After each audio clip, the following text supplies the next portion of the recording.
ನಮಸ್ಕಾರ. ಕರ್ನಾಟಕ ಇದೀನಾಗೆ ಸ್ವಾಗತ. ನಾನು ಲತಾ ಧರ್ಮರಾಜ್. ಈಗ ಹೆಡ್ಲೈನ್ಸ್. ಕಾಂಗ್ರೆಸ್ ಸರ್ಕಾರ ಅಧಿಕಾರಕ್ಕೆ ಬಂದ ನಂತರ ಜಿಲ್ಲೆಯಲ್ಲಿ ಅಭಿವೃದ್ಧಿ ಶೂನ್ಯ. ಮಹಾನಗರ ಪಾಲಿಕೆಯಾಗಿ ಮೇಲ್ದರ್ಜೆಗೇರಿಸಿ ಕಾಸು ಕೊಡಲು ಚೌಕಾಸಿ. ರಾಜ್ಯ ಸರ್ಕಾರದ ವಿರುದ್ಧ ಏಕಾಂಗಿ ಹೋರಾಟ ಮಾಡುವುದಾಗಿ ಶಾಸಕ ಸ್ವರೂಪ್ ಪ್ರಕಾಶ್ ಎಚ್ಚರಿಕೆ. ಇದು ಪ್ರಜಾಪ್ರಭುತ್ವ ರಾಷ್ಟ್ರ, ಯಾರನ್ನು ಒಕ್ಕಲೆಬ್ಬಿಸಲು ಸಾಧ್ಯವಿಲ್ಲ. ಸೆಕ್ಷನ್ 4 ಕಾನೂನಿಗೆ ಯಾರು ಹೆದರುವ ಅವಶ್ಯಕತೆ ಇಲ್ಲ. ಶಾಸಕ ಸಿಮೆಂಟ್ ಮಂಜು ಹೇಳಿಕೆ.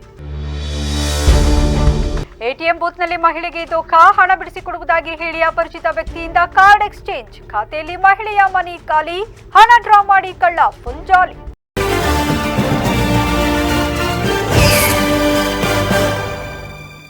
ನಗರಸಭೆಯಿಂದ ಮಹಾನಗರ ಪಾಲಿಕೆಯಾಗಿ ಮೇಲ್ದರ್ಜೆಗೇರಿಸಿದ ರಾಜ್ಯ ಸರ್ಕಾರ ಇದೀಗ ಅನುದಾನ ಕೊಡದೆ ಅನ್ಯಾಯ ಮಾಡುತ್ತಿದೆ ಎಂದು ಸ್ಥಳೀಯ ಶಾಸಕ ಎಚ್ ಪಿ ಸ್ವರೂಪ್ ಪ್ರಕಾಶ್ ಆಕ್ರೋಶ ವ್ಯಕ್ತಪಡಿಸಿದರು. ಸುದ್ದಿಗೋಷ್ಠಿಯಲ್ಲಿ ಮಾತನಾಡಿದ ಅವರು, ನಗರ ಹಾಗೂ ಪಾಲಿಕೆಗೆ ಹೊಸದಾಗಿ ಸೇರ್ಪಡೆಯಾಗಿರುವ 37 ಹಳ್ಳಿಗಳಿಗೆ ಕುಡಿಯುವ ನೀರು, ರಸ್ತೆ, ಒಳಚರಂಡಿ ಮೊದಲಾದ ಮೂಲಸೌಕರ್ಯ ಕಲ್ಪಿಸಲು 2025ರ ಆಯವ್ಯಯದಲ್ಲಿ ನಿಗದಿಪಡಿಸಿರುವ 200 ಕೋಟಿ ಅನುದಾನ ಬಿಡುಗಡೆ ಮಾಡುವಂತೆ ಕಳೆದ ಏಪ್ರಿಲ್ 28ರಂದು ನಗರಾಭಿವೃದ್ಧಿ ಮತ್ತು ನಗರ ಯೋಜನೆ ಸಚಿವರಾದ ಬಿಎಸ್ ಸುರೇಶ್ ಅವರಿಗೆ ಖುದ್ದು ನಾನೇ ಪತ್ರ ಬರೆದಿದೆ. ಇದಲ್ಲದೆ ಪೌರಾಡಳಿತ ಸಚಿವರಾದ ರಹೀಂ ಖಾನ್ ಅವರು 200 ಕನಿಷ್ಠ 100 ಕೋಟಿಯನ್ನಾದರೂ ಕೊಡುವುದಾಗಿ ಮೌಖಿಕ ಭರವಸೆ ನೀಡಿದರು. ಆದರೆ ಕಳೆದ ಜುಲೈ 14ರಂದು ನಗರಾಭಿವೃದ್ಧಿ ಇಲಾಖೆ ಕಾರ್ಯದರ್ಶಿ ಪೌರಾಡಳಿತ ನಿರ್ದೇಶನಾಲಯದ ನಿರ್ದೇಶಕರಿಗೆ ಪತ್ರ ಬರೆದು ಮುಂದಿನ 3 ವರ್ಷಗಳವರೆಗೂ ಯಾವುದೇ ಹೆಚ್ಚುವರಿ ಹುದ್ದೆ ಮತ್ತು ಅನುದಾನ ಒದಗಿಸಲು ಆಗುವುದಿಲ್ಲ ಎಂದು ಈಗಾಗಲೇ ಆರ್ಥಿಕ ಇಲಾಖೆಯಿಂದ ಸ್ಪಷ್ಟಪಡಿಸಲಾಗಿದೆ. ಆದ್ದರಿಂದ ಪ್ರಸ್ತುತ ಪ್ರಸ್ತಾವನೆಗೆ ಸಂಬಂಧಿಸಿದಂತೆ ಈ ಹಂತದಲ್ಲಿ ಯಾವುದೇ ಕ್ರಿಯಾ ಯೋಜನೆ ತಯಾರಿಸದಂತೆ ಆರ್ಥಿಕ ಇಲಾಖೆಯ ಹಿಂಭಾಗದಲ್ಲಿ ತಿಳಿಸಿದೆ. ಮೇಲ್ದರ್ಜೆಗೇರಿಸಿದ ಹಾಸನ, ರಾಯಚೂರು, ಬೀದರ್ ಮತ್ತು ಹೊಸದಾಗಿ ಸೃಷ್ಟಿಯಾಗಿರುವ ಧಾರವಾಡ ಮಹಾನಗರ ಪಾಲಿಕೆಗಳಿಗೆ 2,000 ಅನುದಾನ ಕೊಡುವುದಾಗಿ ಸರ್ಕಾರವೇ ಘೋಷಿಸಿತ್ತು. ಅದರಲ್ಲಿ ಈ ವರ್ಷ 600 ಕೋಟಿ ಕೊಡುವುದಾಗಿ ಹೇಳಿತ್ತು. ಆದರೆ ರಾಯಚೂರು ಪಾಲಿಕೆಗೆ 200 ಕೋಟಿ ರೂಪಾಯಿ ನೀಡಿರುವ ಸರ್ಕಾರ ಹಾಸನಕ್ಕೆ ನಯಾ ಪೈಸೆ ನೀಡಿಲ್ಲ. ಹೀಗಾದರೆ ಅಭಿವೃದ್ಧಿ ಮಾಡೋದು ಹೇಗೆ ಎಂದು ಪ್ರಶ್ನಿಸಿದ ಅವರು, ರಾಜ್ಯದಲ್ಲಿ ಕಾಂಗ್ರೆಸ್ ಸರ್ಕಾರ ಅಧಿಕಾರಕ್ಕೆ ಬಂದ ನಂತರ ಜಿಲ್ಲೆಯಲ್ಲಿ ಅಭಿವೃದ್ಧಿ ಕಾರ್ಯ ಶೂನ್ಯವಾಗಿದೆ. ಇದೀಗ ನಗರ ಪಾಲಿಕೆಗೂ ಹಣ ಕೊಡುವುದಿಲ್ಲ ಎನ್ನುತ್ತಿದ್ದಾರೆ. ಹೀಗಾಗಿ ಕಂದಾಯ ಕಟ್ಟುವ ಜನರ ಹಿತ ಕಾಯುವುದಾದರೂ ಹೇಗೆ? ಸರ್ಕಾರದ ಈ ನಡೆ ವಿರುದ್ಧ ಆಗಸ್ಟ್ 11ರಿಂದ ಆರಂಭವಾಗುವ ಅಧಿವೇಶನದಲ್ಲಿ ಜಯ ಸಿಗುವವರೆಗೂ ಏಕಾಂಗಿ ಹೋರಾಟ ಮಾಡುವುದಾಗಿ ಎಚ್ಚರಿಕೆ ನೀಡಿದರು. ನಾವು ಗ್ಯಾರಂಟಿ ಸ್ಕೀಮ್ ಕೊಡೋದು ಬೇಡ ಅಂತ ಹೇಳ್ತಾ ಇಲ್ಲ. ಆದರೂ ಕೂಡ ಏನು ಗ್ಯಾರಂಟಿ ಸ್ಕೀಮ್ ಕೊಡೋ ಇದರಲ್ಲೂ ಕೂಡ ಅದೇ ರೀತಿ ಅವರು ನಮಗೆ ಇದನ್ನು ಕೂಡ ಅಭಿವೃದ್ಧಿಗೆ ಹಣಕಾಸನ್ನು ಕೂಡ ಬಿಡುಗಡೆ ಮಾಡಬೇಕು ಅಂತ ಏನು ಪ್ರತಿಭಟನೆ ಕೂಡ ಈಗಾಗಲೇ ಮುಂದಿನ ತಿಂಗಳು ಅಧಿವೇಶನ ಇದೆ. ಅಧಿವೇಶನದಲ್ಲಿ ನಾವು ಯಾವ ರೀತಿ ಹೋರಾಟವನ್ನು ಮಾಡಬೇಕು ಎಲ್ಲ ರೂಪುರೇಷೆಯನ್ನು ನಾವೆಲ್ಲ ಸದಸ್ಯರ ಪಕ್ಷದ ಎಲ್ಲ ಶಾಸಕರು ಕೂಡ ಕೂತು ತೀರ್ಮಾನ ಮಾಡ್ತೇವೆ. ಅದೇ ರೀತಿ ಏನು ಪಾಲಿಕೆಯ ಏನು ಮೇಲ್ದರ್ಜೆಗೆ ಏರಿಸೋಂಥ ಸಂದರ್ಭದಲ್ಲಿ ಕಳೆದ ಒಂದು ಬಡ್ಜೆಟಲ್ಲೂ ಕೂಡ ಮುನ್ಸಿಪಲ್ ಅಡ್ಮಿನಿಸ್ಟ್ರೇಷನ್ ಏನು ರಾಯಚೂರು ಇರ್ಬೋದು, ಬೀದರ್ ಇರ್ಬೋದು, ಅದೇ ರೀತಿ ಧಾರವಾಡ ಮತ್ತು ಹಾಸನ್ ಈ 4 ನಗರಗಳನ್ನ ಏನು ಪಾಲಿಕೆಗೆ ಮೇಲ್ದರ್ಜೆಗೆ ಏರಿಸಿದ್ರು ಆಗ 2,000 ಕೋಟಿಯನ್ನು ಹಣವನ್ನು ನಾವು ಇದನ್ನು ಮೀಸಲಿಟ್ಟಿದ್ದೀವಿ. ಅದಕ್ಕೆ 600 ಕೋಟಿ UIDF ಅರ್ಬನ್ ಇನ್ಫ್ರಾಸ್ಟ್ರಕ್ಚರ್ ಡೆವಲಪ್ಮೆಂಟ್ ಫಂಡಲ್ಲಿ ನಾವು ಎಲ್ಲ ಹಳ್ಳಿಗಳು ಸೇರಿಕೊಂಡಂಗೆ ಎಲ್ಲ ಇದಕ್ಕೂ ಕೂಡ 35 ವಾರ್ಡು ಮತ್ತು 37 ಹಳ್ಳಿ ಒಳಗೊಂಡಂತೆ ಎಲ್ಲದಕ್ಕೂ ಕೂಡ ಅಭಿವೃದ್ಧಿಗೆ ಅನುದಾನವನ್ನು ಕೊಡ್ತೀವಿ. ಮೂಲಭೂತ ಸೌಕರ್ಯಗಳಿಗೆ ಎಲ್ಲ ಅನುದಾನವನ್ನು ಕೊಡ್ತೀನಿ ಅಂತ ಏನು ಕಳೆದ ಬಡ್ಜೆಟಲ್ಲಿ ಮೀಸಲಿಟ್ಟಿದ್ರು ಸಂಪೂರ್ಣವಾಗಿ ಅಂತ ಇದನ್ನು ಕೊಡೋಂಥದ್ದಲ್ಲಿ ವಿಫಲರಾಗಿದ್ದಾರೆ. ನಾನು ಕೂಡ ಕಳೆದ ಒಂದು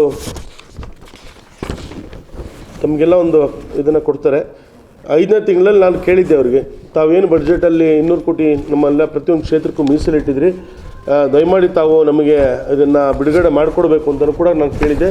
ಅದೇ ರೀತಿ 37 ಹಳ್ಳಿಗೆ ಏನು ಸೇರ್ಪಡೆ ಆಗಿದೆ ಭಾಳಷ್ಟು ಅಭಿವೃದ್ಧಿ ವಿಚಾರದಲ್ಲಿ ಭಾಳಷ್ಟು ಹಿಂದೆ ಇದೆ, ಭಾಳ ಹಿಂದುಳಿದಿದೆ. ಹಾಗಾಗಿ ತಾವೆಲ್ಲ 200 ಕೋಟಿ ಕೂಡಲೇ ಬಿಡುಗಡೆ ಮಾಡಿಕೊಡ್ಬೇಕು ಅಂತ ಕೇಳಿದ್ದೆ ಸನ್ಮಾನ್ಯ ರಹೀಂ ಖಾನ್ ಅವರು. ಮತ್ತು ಸೆಕ್ಷನ್ 4 ಕಾನೂನಿಗೆ ಯಾರು ಹೆದರುವ ಅವಶ್ಯಕತೆ ಇಲ್ಲ. ಇದು ಪ್ರಜಾಪ್ರಭುತ್ವ ರಾಷ್ಟ್ರ, ಯಾರನ್ನು ಒಕ್ಕಲೆಬ್ಬಿಸಲು ಸಾಧ್ಯವಿಲ್ಲ ಎಂದು ಶಾಸಕ ಸಿಮೆಂಟ್ ಮಂಜು ಹೇಳಿದರು. ಸಕಲೇಶಪುರ ತಾಲೂಕಿನ ಮೂರ್ಕಣ್ಣುಗುಡ್ಡ ಸೆಕ್ಷನ್ 4 ಬಾಧಿತರಾದ ಕಾಡುಮನೆ, ಕ್ಯಾಮನಹಳ್ಳಿ, ಜಮ್ಮರಡಿ, ಅಚ್ಚನಹಳ್ಳಿ, ಅಗನಿ, ನಡಹಳ್ಳಿ, ಮಕ್ಕಿಹಳ್ಳಿ, ಮದನಾಪುರ ಗ್ರಾಮಸ್ಥರುಗಳು ಅರಣ್ಯ ಇಲಾಖೆಯಿಂದಾಗುವ ದೌರ್ಜನ್ಯ ವಿರೋಧಿಸಿ ಗ್ರಾಮಸ್ಥರು ತಾಲೂಕಿನ ಕಾಡುಮನೆ ಗ್ರಾಮದಲ್ಲಿ ಹಮ್ಮಿಕೊಂಡಿದ್ದ ಸಮಾಲೋಚನಾ ಸಭೆ ಉದ್ಘಾಟಿಸಿ ಮಾತನಾಡಿದ ಅವರು, ಇಂದು ತಾಲೂಕಿನಲ್ಲಿ ಅರಣ್ಯ ಇರುವುದರಿಂದ ಹೆಚ್ಚಿನ ಮಳೆ ಬೀಳುತ್ತಿದೆ. ಇದರಿಂದಾಗಿ ರಾಜ್ಯದ ಬಹುತೇಕ ಜಿಲ್ಲೆಗಳಿಗೆ ನೀರು ಪೂರೈಕೆಯಾಗುತ್ತಿದೆ. ಸ್ಥಳೀಯ ಜನರು ಅರಣ್ಯ ನಾಶಕ್ಕೆ ಮನಸ್ಸು ಮಾಡಿದರೆ ಅರಣ್ಯ ಉಳಿಯುವುದಿಲ್ಲ. ಅರಣ್ಯ ಇಲಾಖೆ ಹುಟ್ಟುವ ಮುನ್ನ ನಮ್ಮ ಪೂರ್ವಿಕರು ಇಲ್ಲಿ ಅರಣ್ಯ ನಿರ್ಮಿಸಿಕೊಂಡು ಜೀವನ ನಡೆಸುತ್ತಿದ್ದರು. ಆದರೆ ಇಂದು ಅರಣ್ಯ ಇಲಾಖೆ ಅಧಿಕಾರಿಗಳು ಕಾನೂನು ಮರ್ಮವನ್ನೇ ಅರಿಯದೆ ರೈತರಿಗೆ ನೋಟಿಸ್ ನೀಡುವ ಮೂಲಕ ಹಿಂಸೆ ನೀಡುತ್ತಿದ್ದಾರೆ. ಆದ್ದರಿಂದ ಅರಣ್ಯ ಇಲಾಖೆಯ ವಿರುದ್ಧ ವ್ಯವಸ್ಥಿತ ಹೋರಾಟ ನಡೆಸುವುದು ಅನಿವಾರ್ಯವಾಗಿದೆ. ದಯವಿಟ್ಟು ಯಾವುದೇ ಕಾರಣಕ್ಕೂ ಮೂರುಕಣ್ಣುಗುಡ್ಡ ವ್ಯಾಪ್ತಿಯ ಜನರು ಸೆಕ್ಷನ್ 4ಗೆ ಹೆದರುವ ಅವಶ್ಯಕತೆ ಇಲ್ಲ. ವಿಧಾನಸೌಧದಲ್ಲಿ ನಾನು ನಿಮ್ಮೆಲ್ಲರ ಧ್ವನಿಯಾಗಿ ನಿಮಗೆ ನ್ಯಾಯ ಒದಗಿಸುವ ಪ್ರಯತ್ನವನ್ನ ಪ್ರಾಮಾಣಿಕವಾಗಿ ಮಾಡುತ್ತೇನೆ. ಅಗತ್ಯ ಬಿದ್ದರೆ ರಸ್ತೆಗಿಳಿದು ಹೋರಾಟ ಮಾಡಲು ಸಿದ್ಧನಿರುತ್ತೇನೆ ಎಂದರು. ನಮ್ಮ ಹಿಂದಿನಿಂದಲೂ ನಮ್ಮ ಹಿರಿಯರು ನಮ್ಮ ಹಿಡುವಳಿ ಜಮೀನ ಕೊಟ್ಟೋಗಿದ್ರೆ ಕೆಲವೊಂದು ಕಡೆ ಕಂದಾಯ ಇಲಾಖೆಯಲ್ಲಿ 53ಯಲ್ಲಿ 94ಸಿಯಲ್ಲಿ ಮಂಜೂರು ಆಗಿರ್ಬೋದಿಲ್ಲ ಅಂತ. ಯಾವ ಜಮೀನನ್ನು ಕಳತನದ ಮುಖಾಂತರ ಆಗ್ಬೋದು, ಇನ್ನೊಂದು ಮುಖಾಂತರ ನಾವು ಯಾವ ಜಮೀನನ್ನು ಕೂಡ ಪಡೆದಿಲ್ಲ. ಮತ್ತೆ ನಾನು ಸರ್ಕಾರಕ್ಕೆ ಅರಣ್ಯ ಇಲಾಖೆಗೆ ಹೇಳಕ್ಕೆ ಇಷ್ಟಪಡ್ತೇನೆ, ಇಲ್ಲಿ ಮೂರ್ಖಂಡ ಗುಡ್ಡದಲ್ಲಿ ಯಾವ ಮರ ಗಿಡಗಳು ಇತ್ತಿಲ್ಲ, ಯಾವ ಫಾರೆಸ್ಟ್ ಇತ್ತಿಲ್ಲ. ಅದಕ್ಕೋಸ್ಕರ ಮೈಸೂರು ಮಹಾರಾಜರು ಅವತ್ತಿನ ಕಾಲದಲ್ಲಿ ಇದನ್ನ ಸೆಕ್ಷನ್ 4 ಮಾಡೋದು ಬೇಡ ಅಂತಕ್ಕಂಥ ಅವರು ಡಿಸೈಡ್ ಮಾಡಿದ್ದಾರೆ ಅವತ್ತು. ಯಾಕೆಂದ್ರೆ ಬರೀ ಹುಲ್ಲು ಮೂರ್ಖಂಡ ಗುಡ್ಡ ಬೇರೆ ಏನಿತ್ತಿಲ್ಲ. ಈಗಿನ ಸ್ವಲ್ಪ ಮರಗಳಿರ್ಬೋದು ಬಿಟ್ರೆ ಅದು ಯಾವುದೇ ಕಾರಣಕ್ಕೂ ಕೂಡ ಸೆಕ್ಷನ್ 4 ಅಲ್ಲ, ಡೀಮಡ್ ಫಾರೆಸ್ಟ್ ಆಗ್ಲಿಕ್ಕೂ ಕೂಡ ಅದು ಭೂಮಿ ಯೋಗ್ಯವಲ್ಲ. ಏನಾಗಿದೆ, ಸಕಲೇಶ್ಪುರ ಭಾಗದಲ್ಲಿ ಅತಿ ಹೆಚ್ಚಾಗಿ ಮರವನ್ನು ಬೆಳೆಸಿ ಈ ಪ್ರಕೃತಿ ಇಷ್ಟೊಂದು ಚೆನ್ನಾಗಿ ಇಟ್ಕೊಂಡಿರೋ ಫಾರೆಸ್ಟ್ ಅದೇ ಕಂಡು ನಮ್ದೇ ಗಾಳಿ. ಎಲ್ಲರೂ ಬೆಂಗಳೂರು ಕೂತ್ಕೊಂಡು ಯಾವುದೇ ಫಾರೆಸ್ಟ್ ಇಲ್ಲ, ಒಳ್ಳೆ ಪರಿಸರದಲ್ಲಿ ಅವರು ಇಟ್ಕೊಂಡು ನಮ್ದೇ ಗಾಳಿ ಅವರು ಕೂಡ ಕುಡಿತಿದ್ದಾರೆ. ಆದ್ರೆ ಇಷ್ಟೊಂದು ಗಿಡ ಬೆಳೆದು ಇಷ್ಟೊಂದು ಫಾರೆಸ್ಟ್ ಉಳಿಸೋದಕ್ಕೆ ಇವತ್ತು ನಾವು ನೋವು ಅನುಭವಿಸಬೇಕಾದಂತ ಅನಿವಾರ್ಯತೆ ಇದೆ. ಯಾಕೆಂತ ಹೇಳಿದ್ರೆ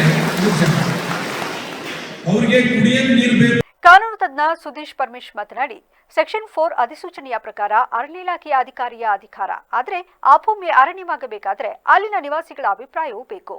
ಇದು ಮೂರುಕಣ್ಣುಗುಡ್ಡ ವ್ಯಾಪ್ತಿಯಲ್ಲಿ ನಡೆದಿಲ್ಲ.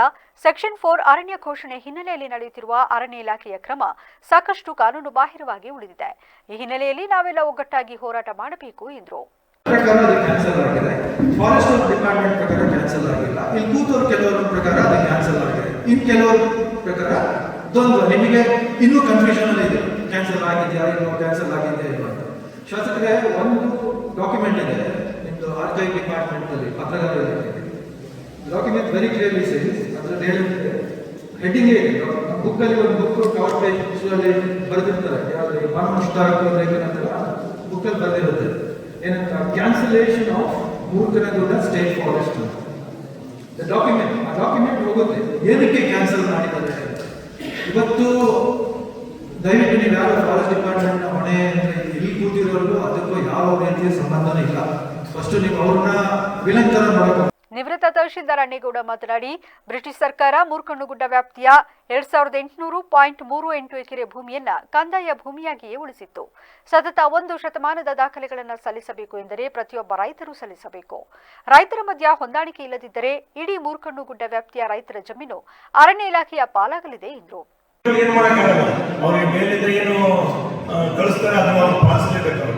ನೀವು ಖಾಲಿ ಮಾಡಬೇಕು ಈ ಹಾಗೆ ಅಂತ ಹೇಳ್ತಾರೆ.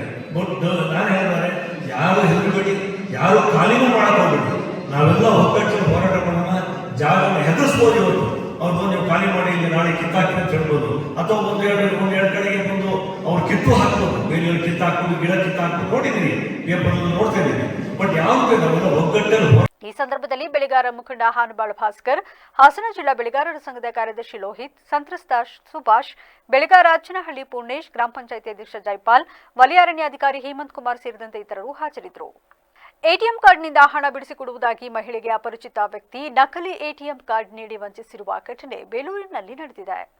ಮೂಡಿಗೆರೆ ತಾಲೂಕಿನ ಉದಿಸೆ ಗ್ರಾಮದ ಪವಿತ್ರ ವಂಚನೆಗೊಳಗಾದ ಮಹಿಳೆ. ಪವಿತ್ರ ತಮ್ಮ ಮೊಮ್ಮಗನೊಂದಿಗೆ ಬೇಲೂರು ಆಸ್ಪತ್ರೆಗೆ ಬಂದಿದ್ದು, ಈ ವೇಳೆ ತುರ್ತಾಗಿ ಅವರಿಗೆ ಹಣದ ಅವಶ್ಯಕತೆ ಇದ್ದಿದ್ದರಿಂದ ಪಕ್ಕದ ಎಸ್ಬಿಐ ಬ್ಯಾಂಕ್ನ ಎಟಿಎಂಗೆ ಹಣ ಬಿಡಿಸಿಕೊಳ್ಳಲು ತೆರಳಿದ್ದು, ಈ ಸಂದರ್ಭದಲ್ಲಿ ಹಣ ಡ್ರಾ ಮಾಡಲು ಬರದೆ ಪಕ್ಕದ ಅಪರಿಚಿತನ ಹತ್ತಿರ ಎಟಿಎಂ ಹಾಗೂ ಪಿನ್ ಕೋಡ್ ನಂಬರ್ ಕೊಟ್ಟು ಹಣ ಬಿಡಿಸಿಕೊಡುವಂತೆ ಕೇಳಿಕೊಂಡಿದ್ದಾರೆ. ಆಗ ಅಪರಿಚಿತ ವ್ಯಕ್ತಿ ಎಟಿಎಂ ಕಾರ್ಡ್ ಬದಲಿಸಿದ್ದಲ್ಲದೆ ಹಣ ಬರುತ್ತಿಲ್ಲ ಎಂದು ಹೇಳಿ ಅವನ ಬಳಿ ಇದ್ದ ಅದೇ ಬಣ್ಣದ ನಕಲಿ ಎಟಿಎಂ ಕಾರ್ಡ್ ಕೊಟ್ಟಿದ್ದು, ಇದನ್ನು ಅರಿಯದ ಪವಿತ್ರ ಅವನ ಮಾತನ್ನ ನಂಬಿ ಹೊರಟು ಹೋಗಿದ್ದಾರೆ. ಆದರೆ ಅಪರಿಚಿತ ವ್ಯಕ್ತಿ ಹೇಗಿದ್ದರೂ ಪಿನ್ ಕೋಡ್ ತಿಳಿದಿದ್ದರಿಂದ ಹಾಸನಕ್ಕೆ ಹೋಗಿ ಅಲ್ಲಿ ಆ ಎಟಿಎಂ ಬಳಸಿ ಸುಮಾರು 35,000 ಹಣವನ್ನ ಅವರ ಖಾತೆಯಿಂದ ಎತ್ತಿದ್ದಾನೆ ಎಂದು ತಿಳಿದು ಬಂದಿದ್ದು, ನಂತರ ಪವಿತ್ರ ಅವರು ಬ್ಯಾಂಕ್ಗೆ ಹೋಗಿ ಹಣ ಬಿಡಿಸಲು ವಿಚಾರಿಸಿದಾಗ ಖಾತೆಯಲ್ಲಿ ಹಣ ಇಲ್ಲದಿರುವುದು ತಿಳಿದು ಬಂದಿದೆ. ತಕ್ಷಣ ಮಹಿಳೆ ತನ್ನ ಅಳಿಯರಿಗೆ ವಿಷಯ ತಿಳಿಸಿದ್ದು, ಬ್ಯಾಂಕ್ಗೆ ಹೋಗಿ ವಿಚಾರಿಸಿದಾಗ ಹಣ ದುರ್ಬಳಕೆ ಆಗಿರುವುದು ತಿಳಿದು ಬಂದಿದೆ. ಅವರು ತಕ್ಷಣ ಕಾರ್ಯೋನ್ಮುಖವಾಗಿ ಬ್ಯಾಂಕ್ ಖಾತೆ ಲಾಕ್ ಮಾಡಿಸಿದರಾದರೂ ಅಷ್ಟರಲ್ಲಾಗಲೇ ಹಣ ಎಟಿಎಂನಿಂದ ಡ್ರಾ ಕಳ್ಳನ ಪಾಲಾಗಿದೆ. ಸದ್ಯ ಕಳ್ಳನ ಕೈಚಳಕ ಸಿಸಿಟಿವಿ ದೃಶ್ಯದಲ್ಲಿ ಸೆರೆಯಾಗಿದೆ. ಹಾಸನ ನಗರಾಭಿವೃದ್ಧಿ ಪ್ರಾಧಿಕಾರ ಅಧ್ಯಕ್ಷ ಹುದ್ದೆ ಕಳೆದ 2 ವರ್ಷಗಳಿಂದಲೂ ಖಾಲಿ ಇದ್ದು, ಈಗಲಾದರೂ ಹುದ್ದೆ ಭರ್ತಿ ಮಾಡಬೇಕು ಎಂಬ ಕೂಗು ಜೋರಾಗಿದೆ. ಮುಂದಿನ ಚುನಾವಣೆಯಲ್ಲಿ ಪಕ್ಷ ಸಂಘಟನೆ ಹಿತದೃಷ್ಟಿಯಿಂದ ಇನ್ನಾದರೂ ಹುದ್ದೆ ಭರ್ತಿ ಮಾಡಬೇಕು, ಅದರಲ್ಲೂ ಸ್ಥಳೀಯರಿಗೆ ಅವಕಾಶ ನೀಡಬೇಕು ಎಂದು ಸ್ಥಳೀಯ ಕಾಂಗ್ರೆಸ್ ಮುಖಂಡರು ರಾಜ್ಯ ನಾಯಕರ ಮೇಲೆ ಒತ್ತಡ ಹೇರುತ್ತಿದ್ದಾರೆ. ಹಾಸನದಲ್ಲಿಂದು ಸುದ್ದಿಗೋಷ್ಠಿಯಲ್ಲಿ ಮಾತನಾಡಿದ ಯುವ ಕಾಂಗ್ರೆಸ್ ಮುಖಂಡ ನವೀದ್ ಅಹ್ಮದ್, ನಿರ್ಲಕ್ಷ್ಯ ಹೀಗೆಯೇ ಮುಂದುವರಿದರೆ ಪಕ್ಷದಿಂದ ಪ್ರತಿಭಟನೆ ಮಾಡುವ ಎಚ್ಚರಿಕೆ ನೀಡಿದರು. ಇತ್ತೀಚೆಗೆ ಕೆಲವು ಮಾಧ್ಯಮಗಳಲ್ಲಿ ವರದಿ ಬಂದಿರುವಂತೆ ಅರಸೀಕೆರೆಯ ವ್ಯಕ್ತಿಯೊಬ್ಬರಿಗೆ ಅಧ್ಯಕ್ಷ ಸ್ಥಾನ ಸಿಗಲಿದೆ ಎನ್ನಲಾಗಿದೆ. ಇದು ಆಗಬಾರದು. ಹುಡಾ ಅಧ್ಯಕ್ಷ ಸ್ಥಾನ ನಗರದ ಮುಖಂಡರಿಗೆ ಸಿಗಬೇಕು ಎಂದು ಪ್ರತಿಪಾದಿಸಿದರು. ಹಾಸನ ನಗರಾಭಿವೃದ್ಧಿ ಪ್ರಾಧಿಕಾರ ನಗರದ ಸುತ್ತಮುತ್ತ 3-4 ಕಿಲೋಮೀಟರ್ ವ್ಯಾಪ್ತಿಗಷ್ಟೇ ಸೀಮಿತ ಆಗಿದೆ. ಹಾಗಾಗಿ ಅಧ್ಯಕ್ಷರಾಗುವವರು ಸ್ಥಳೀಯರೇ ಆದರೆ ಉತ್ತಮ ಸ್ಥಳೀಯರಿಗೆ ಮಣೆ ಹಾಕಬೇಕು ಎಂದು ಒತ್ತಾಯಿಸಿದರು. ಜಿಲ್ಲೆಯಲ್ಲಿ 7 ವಿಧಾನಸಭಾ ಕ್ಷೇತ್ರಗಳಿದ್ದರೂ ಹಾಸನ ವಿಧಾನಸಭಾ ಕ್ಷೇತ್ರದವರನ್ನೇ ಅಧ್ಯಕ್ಷರನ್ನಾಗಿ ಮಾಡಬೇಕು. ಬೇರೆ ಕ್ಷೇತ್ರದವರಿಗೆ ಮನ್ನಣೆ ನೀಡಿದರೆ ಅವರಿಂದ ಏನೂ ಉಪಯೋಗ ಆಗದು. ಜೊತೆಗೆ ಪಕ್ಷ ಸಂಘಟನೆ ಸಹ ಆಗುವುದಿಲ್ಲ. ಮುಂದಿನ ಚುನಾವಣೆಯಲ್ಲಿ ಪಕ್ಷ ಮತ್ತಷ್ಟು ಬಲಯುತವಾಗಬೇಕಾದರೆ ಸ್ಥಳೀಯರಿಗೆ ಅವಕಾಶ ನೀಡಬೇಕು ಎಂದು ಆಗ್ರಹಿಸಿದರು. ಈಗಾಗಲೇ ಪತ್ರಿಕೆಗಳಲ್ಲಿ ಸುಮಾರು 1 ವಾರದಿಂದ ಒಂದು ಸುದ್ದಿ ಹರಿದಾಡ್ತಾ ಇದೆ, ಹಾಸನ ನಗರಾಭಿವೃದ್ಧಿ ಪ್ರಾಧಿಕಾರದ ವಿಚಾರವಾಗಿ. ಇದು ಬಹುತೇಕ ಇನ್ನೂ ಸರ್ಕಾರದಿಂದನೇ ಅನೌನ್ಸ್ ಆಗಿಲ್ಲ ಈ ವಿಚಾರ. ಈಗಾಗಲೇ ಪತ್ರಿಕೆಗಳಲ್ಲಿ ಸುಮಾರು 1 ವಾರದಿಂದ ನಾವೆಲ್ಲ ಗಮನಿಸ್ತಾ ಇದ್ದೀವಿ.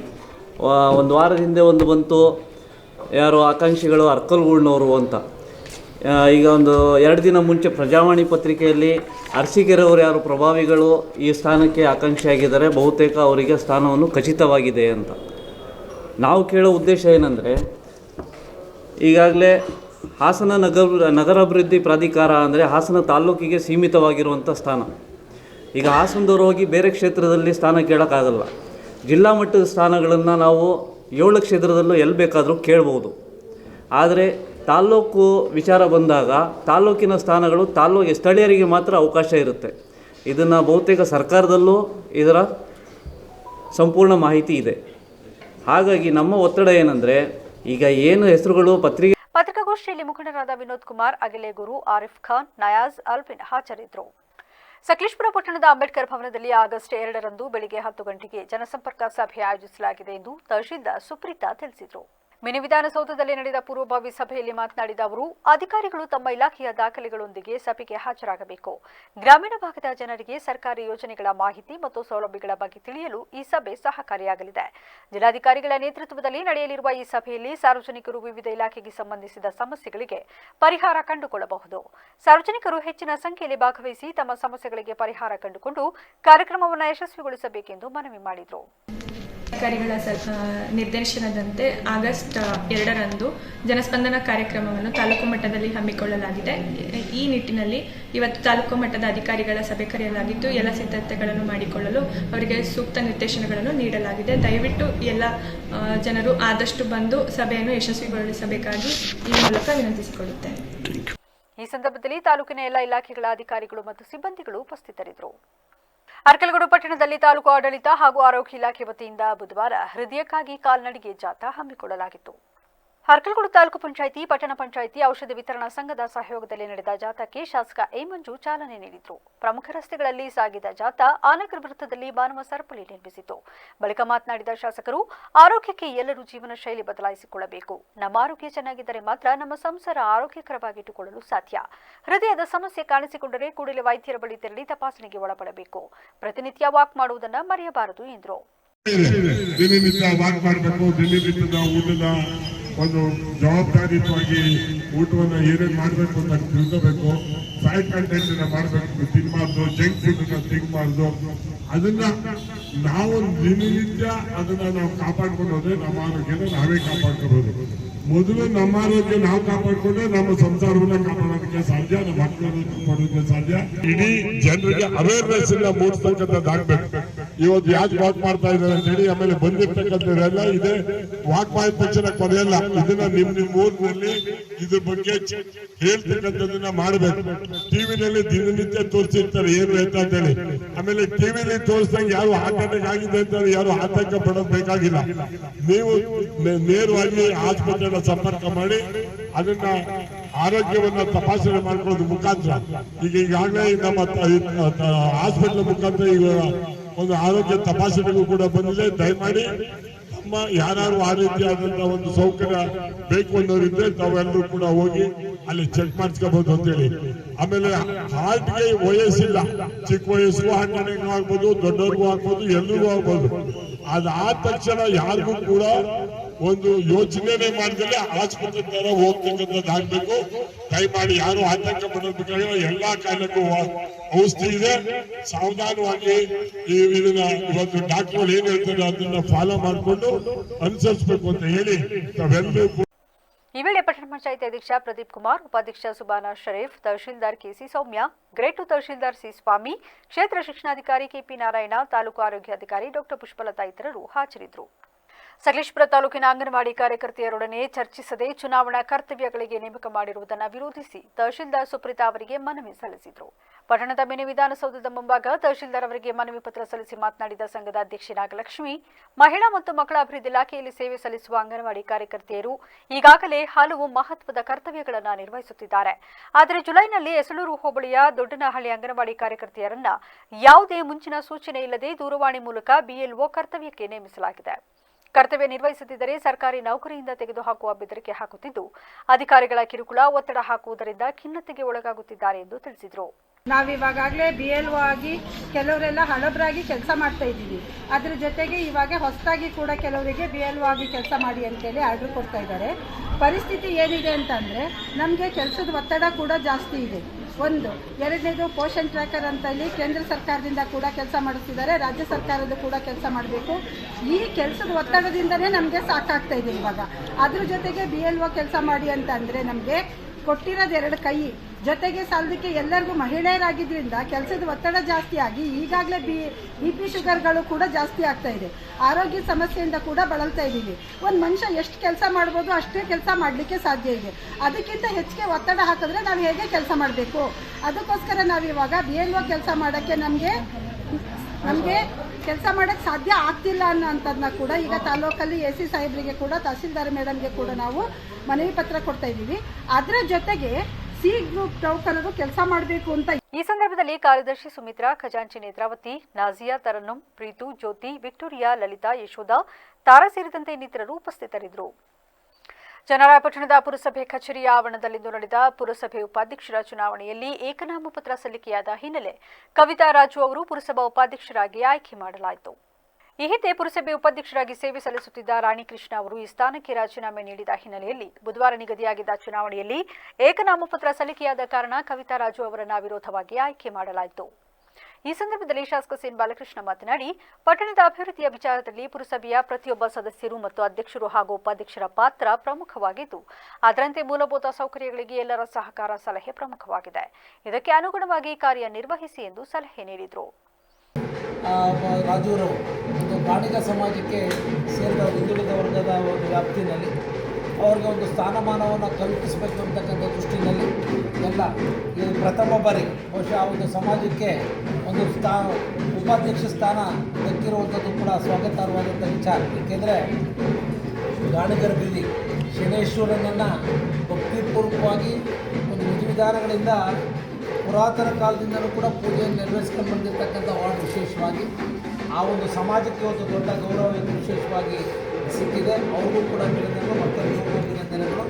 ರಾಜು ಕೂಡ ಅವರು ಯಜಮಾನ್ ಆ್ಯಕ್ಟಿವ್ ಆಗಿ ಸೇವೆ ಮಾಡ್ತಾರೆ. ಆ ಕವಿತಮ್ಮನು ಕೂಡ ಸೌಮ್ಯ ಸ್ವಭಾವದ ಹೆಣ್ಣುಮಗಳು, ಒಳ್ಳೆಯ ಭಾಳ ದಿನ ಕನಸನ್ನು ನಮ್ಮ ಶಾಸಕರದ ಅಭಿವೃದ್ಧಿ ಶಾಸಕರು ಬಾಲಣ್ಣವರು, ಶಿವಮೊಗ್ಗ ಬಾಲಣ್ಣವರು ನಮಗೆ ಇವತ್ತಿನ ಆಸೆ, ಅದು ಗಾಣಿಗ ಸಮಾಜದ ಆಸೆನ ನೆರವೇರಿಸಿದ್ದಾರೆ. ಯಾಕೆ ಅಂತ ಹೇಳಿದರೆ ಗಾಣಿಗ ಸಮಾಜದಲ್ಲಿ ಲೇಡೀಸು ಜನರಲ್ ಟಿಕೆಟ್ ಕೊಟ್ಟು ಗೆಲ್ಲಿಸ್ಕೊಂಡು ಅದರಲ್ಲೂ ಈ ಪುರಸಭೆಗೆ ಪ್ರಥಮ ಬಾರಿಗೆ ಗಾಣಿಗ ಸಮಾಜದ ಮಹಿಳೆನ ಉಪಾಧ್ಯಕ್ಷರು ಮಾಡಿದ್ದು ನಾವು ಇಡೀ ನಮ್ಮ ಗಾಣಿಗರ ಸಮಾಜ ಪರವಾಗಿ ನಮ್ಮ ಶಾಸಕರಿಗೆ ಅಭಿನಂದನೆ ತಿಳಿಸ್ತೀವಿ. ಹಾಗೂ ನಮ್ಮ ಗೌರವಾನ್ವಿತ ಪುರಸಭೆ ಅಧ್ಯಕ್ಷರು, ಸ್ಥಾಯಿ ಸಮಿತಿ ಅಧ್ಯಕ್ಷರು, ಪುರಸಭೆ ಸದಸ್ಯರುಗಳು ಎಲ್ಲರ ಜೊತೆ ಕೈ ಜೋಡಿಸ್ಕೊಂಡು ನಮ್ಮ ಈ ಸಂದರ್ಭದಲ್ಲಿ ನೂತನ ಉಪಾಧ್ಯಕ್ಷೆ ಕವಿತಾ ರಾಜು, ಪುರಸಭಾ ಅಧ್ಯಕ್ಷ ಮೋಹನ್, ಸ್ಥಾಯಿ ಸಮಿತಿ ಅಧ್ಯಕ್ಷ ಗಣೇಶ್, ಸದಸ್ಯರುಗಳಾದ ಶಶಿಧರ್, ನವೀನ್ ಕುಮಾರ್, ಯೋಗೇಶ್ ಸೇರಿದಂತೆ ಇತರರು ಹಾಜರಿದ್ದರು. ಬೇಲೂರು ತಾಲೂಕು ಅರೆಹಳ್ಳಿಯ ಸರ್ಕಾರಿ ಉರ್ದು ಶಾಲೆಯ ಆವರಣದಲ್ಲಿ ಲಯನ್ಸ್ ಕ್ಲಬ್ನ ವತಿಯಿಂದ ನಾನಾ ಗಿಡಗಳನ್ನು ನೆಡುವುದರ ಮೂಲಕ ವನಮಹೋತ್ಸವ ಕಾರ್ಯಕ್ರಮವನ್ನು ಆಚರಿಸಲಾಯಿತು. ಈ ವೇಳೆ ಲಯನ್ಸ್ ಸಂಸ್ಥೆಯ ಅಧ್ಯಕ್ಷೆ ಲಯನ್ಸ್ ರಶ್ಮಿ ಸೋಮಯ್ಯ ಮಾತನಾಡಿ, ಜೂನ್ ಹಾಗೂ ಜುಲೈ ತಿಂಗಳಿನಲ್ಲಿ ವನ ಮಹೋತ್ಸವ ಕಾರ್ಯಕ್ರಮವನ್ನು ಹಲವಾರು ಸಂಘ ಸಂಸ್ಥೆಗಳು ಹಮ್ಮಿಕೊಳ್ಳುತ್ತವೆ. ಅದೇ ರೀತಿ ನಮ್ಮ ಸಂಸ್ಥೆಯೂ ಕೂಡ ಪರಿಸರ ಸಂರಕ್ಷಣೆಗೆ ವಿಶೇಷ ಆದ್ಯತೆ ನೀಡಿ ಶಾಲಾ ಆವರಣದೊಳಗೆ ಗಿಡಗಳನ್ನು ನೆಡಲಾಗಿದೆ. ಹೀಗೆ ನೆಟ್ಟಂತಹ ಗಿಡಗಳನ್ನು ಬೇಸಿಗೆ ಸಮಯದಲ್ಲಿ ಪೋಷಿಸುವುದು ಅತಿ ಮುಖ್ಯವಾಗಿರುವುದರಿಂದ ಶಿಕ್ಷಕರು ಹಾಗೂ ವಿದ್ಯಾರ್ಥಿಗಳು ಈ ನಿಟ್ಟಿನಲ್ಲಿ ಜಾಗೃತಿ ವಹಿಸಬೇಕು ಎಂದರು. ಪ್ರತಿ ವರ್ಷ ನಮ್ಮ ದೇಶದಾದ್ಯಂತ ಈ ಜುಲೈ ತಿಂಗಳಲ್ಲಿ ಒಂದು ವನ ಮಹೋತ್ಸವ ಕಾರ್ಯಕ್ರಮವನ್ನು ಮಾಡೋದೊಂದು ರೂಢಿಯಲ್ಲಿದೆ. ಯಾಕೆಂದರೆ ಮಳೆ ಬಂದಿರುತ್ತೆ, ಹೊಸ ಗಿಡಗಳನ್ನು ನೆಟ್ಟರೆ ಅದು ಒಂದು ಬೇಗ ಬೆಳೆಯುತ್ತೆ ಅಂತ ಹೇಳ್ಕೊಂಡು ಈ ಜೂನ್ ಜುಲೈ ಸಂದರ್ಭದಲ್ಲಿ ಈ ವನ ಮಹೋತ್ಸವ ಕಾರ್ಯಕ್ರಮವನ್ನು ಪ್ರತಿ ಸಂಘ ಸಂಸ್ಥೆಗಳಲ್ಲೆಲ್ಲ ನಡೆಸ್ತೀವಿ.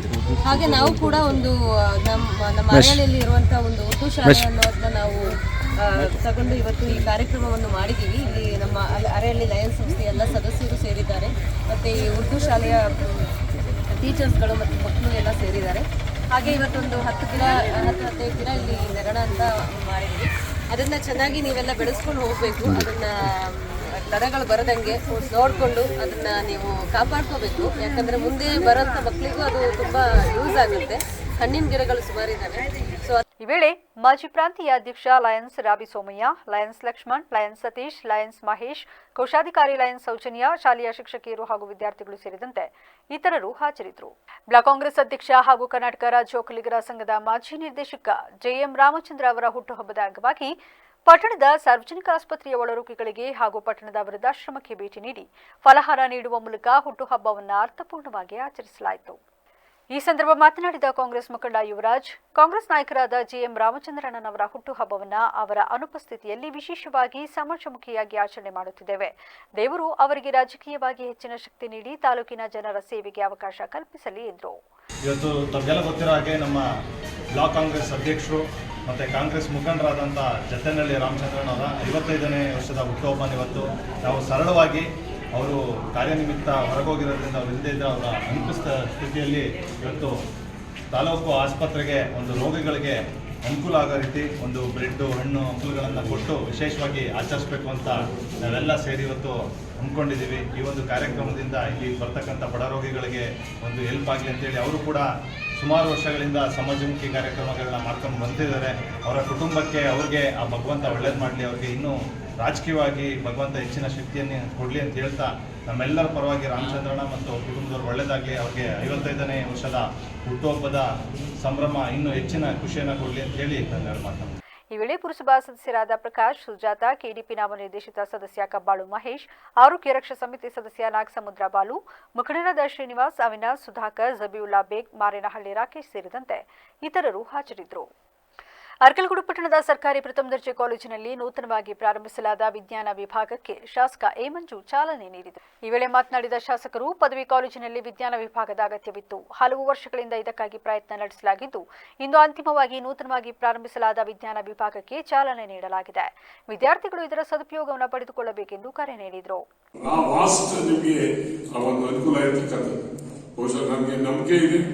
ನಮ್ಮ ಹಳ್ಳಿ ಮಕ್ಕಳೇ ಭಾರಿ ಬುದ್ಧಿವಂತ ಮಕ್ಕಳು, ಸೌಕರ್ಯ ವಂಚಿತರಾಗಿ ಹಳ್ಳಿ ಮಕ್ಕಳಿಗೆ ಮೇಲೋಗೋದಕ್ಕೆ ಆಗ್ತಿಲ್ಲ. ಬಟ್ ನಾನು ಐ ಹ್ಯಾವ್ ಡಿಸೈಡೆಡ್, CDC ಅವರು ನಾವೆಲ್ಲ ಸೇರಿ ನಿಮಗೆ ಸಂಪೂರ್ಣ ಸಹಕಾರವನ್ನು ಕೊಡ್ತೀವಿ. ನಿಮ್ಮ ಜವಾಬ್ದಾರಿ ನಿಮ್ಮ ಪೇರೆಂಟ್ಸ್ಗಳನ್ನ, ತಂದೆ ತಾಯಿಗಳನ್ನ ಗೌರವಿಸ್ತಕ್ಕಂಥಾಗಬೇಕು. ಜೊತೆಗೆ ನಮ್ಮ ಕಾಲೇಜ್ಗೆ ಒಂದು ಹೆಸರು ಬರ್ತಕ್ಕಂಥದ್ದಾಗಬೇಕು. ಬಹುಶಃ ನನಗನ್ನಿಸ್ತದೆ ದೇಶ ಬದಲಾವಣೆ, ನಮ್ಮ ಮನೆ ಬದಲಾವಣೆ, ನಮ್ಮ ಊರು ಬದಲಾವಣೆ, ತಾಲೂಕು ಇದು ಬದಲಾವಣೆ ಆಗ್ಬೇಕಾದ್ರೆ ಶಿಕ್ಷಣದಿಂದ ಮಾತ್ರ ಸಾಧ್ಯ. ಎಲ್ಲಾನು ಕಲಿತಾರೆ. ಇದು ಮಿಷನ್ ಕಲ್ಕೊಂಡು ಹೋಗೋದು, ದುಡ್ಡು ಕಲಿಬೋದು, ಚಿನ್ನ ಕಲಿಬೋದು, ವಿದ್ಯೆ ಮಾತ್ರ ಕಲಿಯಕ್ಕಾಗಲ್ಲ. ಅದನ್ನ ಜ್ಞಾಪಕ ಇಟ್ಕೊಂಡು ನೀವು ಯು ಶುಡ್ ಡೂ ವೆಲ್. ಈ ವೇಳೆ ಕಾಲೇಜು ಪ್ರಾಂಶುಪಾಲ ಮಹೇಶ್, ಅಭಿವೃದ್ಧಿ ಸಮಿತಿ ಉಪಾಧ್ಯಕ್ಷ ದಿಬಾಲಾಜಿ, ಸದಸ್ಯರಾದ ರವಿಕುಮಾರ್, ವೆಂಕಟೇಶ್, ಸುಬ್ಬರಾವ್, ಚಿದಂಬರ, ನಿರ್ಮಲಾ ಸೇರಿದಂತೆ ಇತರರು ಉಪಸ್ಥಿತರಿದ್ದರು. ಆಳುವ ಸರ್ಕಾರಗಳು ಹೆಣ್ಣು ಮಕ್ಕಳ ಮೇಲೆ ದೌರ್ಜನ್ಯ, ದಬ್ಬಾಳಿಕೆ, ಅತ್ಯಾಚಾರ, ಕೊಲೆಗಡುಕರ ಪರ ನಿಂತಿದೆ ಎಂದು ಜನವಾದಿ ಮಹಿಳೆ ಸಂಘಟನೆ ರಾಜ್ಯ ಕಾರ್ಯದರ್ಶಿ ದೇವಿ ಆರೋಪಿಸಿದರು. ಮಳವಳ್ಳಿ ಪಟ್ಟಣದ ಶಾದಿ ಮಹಲ್ನಲ್ಲಿ ನಡೆದ ಅಖಿಲ ಭಾರತ ಜನವಾದಿ ಮಹಿಳೆ ಸಂಘಟನೆಯ 8ನೇ ತಾಲೂಕು ಸಮ್ಮೇಳನವನ್ನು ಉದ್ಘಾಟಿಸಿ ಮಾತನಾಡಿದ ಅವರು, ರಾಜ್ಯದ ಎಲ್ಲಾ ಕಡೆ ಮಹಿಳೆಯರ ಮೇಲೆ ದೌರ್ಜನ್ಯ, ಅತ್ಯಾಚಾರ, ಕೊಲೆಗಳು ನಿರಂತರವಾಗಿ ನಡೆಯುತ್ತಿದ್ದು, ನಮ್ಮ ಸಂಘಟನೆ ಇದರ ಬಗ್ಗೆ ಹೋರಾಟ ಮಾಡುತ್ತಾ ಬಂದಿದೆ ಎಂದರು. ವರ್ಷಗಳ ಹಿಂದೆ 1980ರಲ್ಲಿ ಪ್ರಾರಂಭ ಆದಂಥದ್ದು.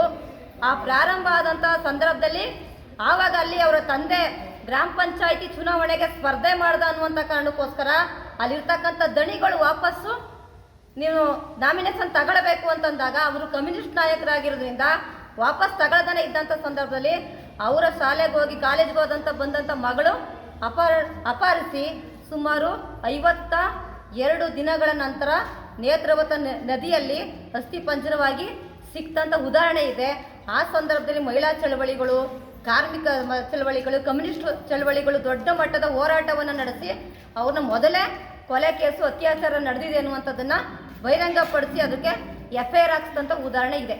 ಇವತ್ತು ದಕ್ಷಿಣ ಕನ್ನಡ ಜಿಲ್ಲೆನಲ್ಲಿರ್ಬೋದು, ಉಡುಪಿನಲ್ಲಿರ್ಬೋದು, ಮಂಗಳೂರಿನಲ್ಲಿ ಈ ಥರ ಏನು ನಡೀತಾ ಇಡೀ ಕರ್ನಾಟಕ ರಾಜ್ಯದೊಳಗಡೆ ಬೆಚ್ಚಿ ಬೀಳಿಸುವಂಥದ್ದು, ಇಡೀ ದೇಶವನ್ನು ಬೆಚ್ಚಿ ಬೀಳಿಸುವಂಥ ರೀತಿಯಲ್ಲಿ ಇವತ್ತು ಧರ್ಮಸ್ಥಳದ ಸುತ್ತಮುತ್ತ ಹೆಣ್ಣು ಮಕ್ಕಳ ಅಸಹಜ ಸಾವುಗಳು ಮತ್ತು ಅತ್ಯಾಚಾರ ಕೊಲೆ ಪ್ರಕರಣಗಳು ಒಂದಾದ್ಮೇಲೆ ಒಂದು ಬೆಳಕಿಗೆ ಬರ್ತಾ ಇದೆ. ಜನವಾದಿ ಮಹಿಳಾ ಸಂಘಟನೆ, ಇತರ ಪ್ರಗತಿಪರ ಸಂಘಟನೆಗಳು ಇವತ್ತು ನಾವು ಕೇಳ್ತಾ ಇದ್ದೀವಿ, SIT ತನಿಖೆಗೆ ಒಪ್ಪಿಸಿದೆ, ಇದು ನಿಷ್ಪಕ್ಷಪಾತವಾಗಿ ತನಿಖೆ ಆಗಬೇಕು. ಇಡೀ ಭಾರತ ದೇಶನ ಈ ಕಡೆ ತಿರುಗಿ ನೋಡ್ತಾ ಇದೆ ಅನ್ನುವಂಥದ್ದನ್ನು ನಾವು ಸರ್ಕಾರಕ್ಕೆ ಎಚ್ಚರಿಕೆ ಕೊಟ್ಟು ನಾವು ಪತ್ರಿಕೆ ಹೇಳಿಕೆಯನ್ನು ಕೊಟ್ಟಿದ್ವ ಜನವಾದಿ. ಅಲ್ಲಿಂದ ಇಲ್ಲಿ ತನಕ ಅಲ್ಲಿರ್ತಕ್ಕಂಥ ಅಸಹಜ ಸಾವುಗಳಿಗೆ, ಕೊಲೆ ಆದಂಥವ್ರಿಗೆ, ಆ ಹೆಣ್ಣು ಮಕ್ಕಳಿಗೆ ನ್ಯಾಯ ಸಿಗ. ಕಾರ್ಯಕ್ರಮದಲ್ಲಿ ಜನವಾದಿ ಮಹಿಳೆ ಸಂಘಟನೆ ಜಿಲ್ಲಾಧ್ಯಕ್ಷೆ ಲತಾ, ತಾಲೂಕು ಅಧ್ಯಕ್ಷೆ ಮಂಜುಳಾ, ಸುಶೀಲಾ, ಜಯಶೀಲಾ, ಪದ್ಮಾ, ಪ್ರೇಮ ಸೇರಿದಂತೆ ಇತರರು ಹಾಜರಿದ್ದರು. ಶಾಸಕ MR ಮಂಜುನಾಥ್ ಹಾಗೂ ಚಾಮರಾಜನಗರ ಮುಖ್ಯ ಅರಣ್ಯ ಸಂರಕ್ಷಣಾಧಿಕಾರಿ ಟಿ ಹಿರಾಲಾಲ್ ತಾಲೂಕಿನ ವಿವಿಧೆಡೆ ಅರಣ್ಯದಂಚಿನ ಗ್ರಾಮಗಳಲ್ಲಿ ಕುಡಿಯುವ ನೀರಿನ ಸಮಸ್ಯೆ ತಲೆದೋರಿರುವ ಹಿನ್ನೆಲೆಯಲ್ಲಿ ಸ್ಥಳಕ್ಕೆ ಭೇಟಿ ನೀಡಿ ಪರಿಶೀಲನೆ ನಡೆಸಿದರು. ಹನೂರು ವಿಧಾನಸಭಾ ಕ್ಷೇತ್ರದ ಮಾಟಿಳ್ಳಿ ಗ್ರಾಮ ಪಂಚಾಯಿತಿ ವ್ಯಾಪ್ತಿಯ ವಿವಿಧ ಕೆರೆಗಳಿಗೆ ಶಾಸಕ MR ಮಂಜುನಾಥ್ ಹಾಗೂ ಅಧಿಕಾರಿಗಳ ಜೊತೆಗೆ ತೆರಳಿ ಪರಿಶೀಲನೆ ನಡೆಸಿ ಕೆರೆಗಳ ಅಭಿವೃದ್ಧಿಯನ್ನು ಕೈಗೊಳ್ಳುವ ನಿಟ್ಟಿನಲ್ಲಿ ಕ್ರಮ ಕೈಗೊಳ್ಳಬೇಕೆಂದು ಅಧಿಕಾರಿಗಳಿಗೆ ಸೂಚನೆ ನೀಡಿದರು.